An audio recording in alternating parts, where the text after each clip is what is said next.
Hello YouTube and friends of the interwebs, it's Paul here with a slightly different kind of video tonight. This should be entertaining, but it will also be somewhat poignant.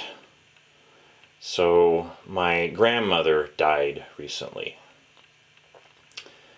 which is difficult of course, but it's also good. She was 104 years old, so she was ready to go. We had all just been up to North Dakota where she lives for her birthday celebration, and at this point in her life, her eyes and hearing weren't the best, but her mind was still sharp as a tack. So we had an accordion player and a live piano player. We had cake and ice cream and lots of fun, and she just had an absolute blast. So that was fantastic. And then several days later, she died. Without going into too much of the details, she died as gracefully as you could imagine. We had a little bit of warning, and she was not terribly uncomfortable. And so we got to spend some quality time with her. And then, thankfully, once she was on her way, it didn't take very long. So Grandma and I had kind of a unique relationship. I inherited her creativity, I think, and one of the things that we used to do for quite some time is we used to both write poetry and send it back and forth to each other. Just simple stuff. Da-da-da-da-da A, da-da-da-da-da B, da-da-da-da-da C, ba-da-da-da-da B. You know, that sort of simple stuff. And I would write something not necessarily about her, but I'd send it to her and she'd get to read it and she'd send stuff back to me. She was writing more poetry than I was towards the end because I was making cat videos, of course, which she was very excited about that. Anyway, I loved all of my grandparents. I have a wonderful family on both sides. But because of this unique friendship I had with my Grandma Reif, I was asked to say a few words at her memorial service recently. And I thought I'd like to share that with you guys. Now, part of me thinks that I should probably keep this private, but then another part of me thinks that she knew about you guys and our friendship, so I don't think she would mind me sharing this with you. So, what follows is presentation that I gave at my grandma's memorial service in Bismarck, North Dakota. While we are gathered here today to celebrate the life of my Grandma Reif, I think it is important to remember the values she demonstrated during her life and the lessons she passed on to all of us. For example, she was always a generous host. At her home in New Salem, she would often provide meals for large groups of people. In her apartment here in Bismarck, she always had on hand the elixir of life, the grapefruit-flavored soda known as Squirt. And even in her room at the Baptist home, she would offer cookies and Rice Krispie bars that she had won at bingo night. I often got an opportunity to sample the Rice Krispie bars, and they were pretty darn good. She was a frugal woman who lived through the Great Depression, and she encouraged the same principles in every part of our lives. When I was a very young child and recently toilet trained, she observed my enthusiasm for using toilet paper and explained that I only needed to use 3 squares each time. Somehow this lesson has stayed with me for my whole life.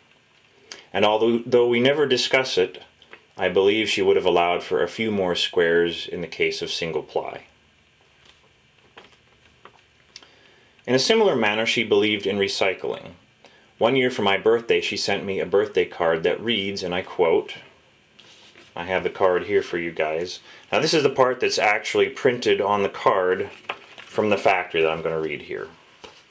So it says, "Our lives and hearts are so much richer in happiness and love because of you. You're a very special person and a wonderful mother. Happy birthday." And then she put in here, after Wonderful Mother, she wrote, "To your cats," so that it all makes sense that way.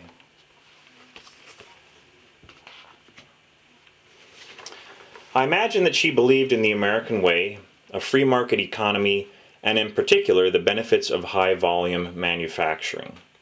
Every holiday season for quite some time we would all receive pot holders and dish rags that she had made. So one year, some pot holders, then a dish rag, and then some more pot holders, and so on. And the year after that, more pot holders,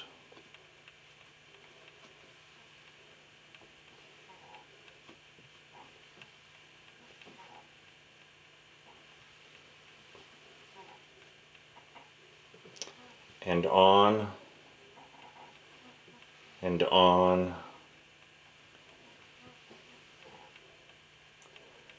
and more and more and more. High volume manufacturing from my grandma. Using a related technology, she would provide us grandkids with mittens for the winter months. These mittens had a unique feature with the weave and material, so that rather than keeping our hands warm, they would soak with melted snow and keep our hands cold and wet. This induced us to go back inside sooner rather than later, thus preventing us from catching our death of cold.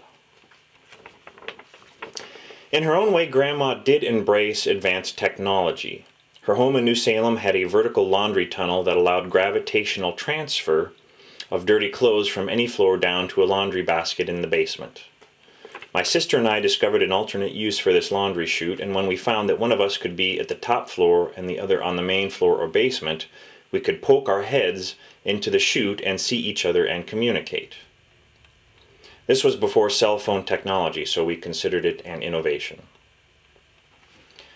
Grandma was a law-abiding citizen, but she was also a bit of a rebel, particularly in the style of her poetry. Some years ago I had a discussion with a lady who was an academic scholar of contemporary poetry.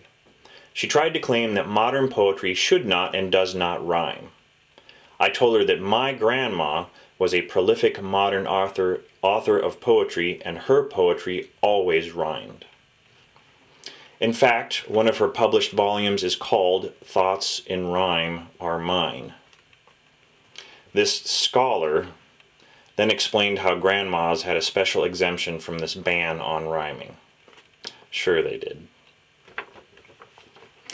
Grandma believed in the importance of family and kept photo albums that chronicled her life and that of her family.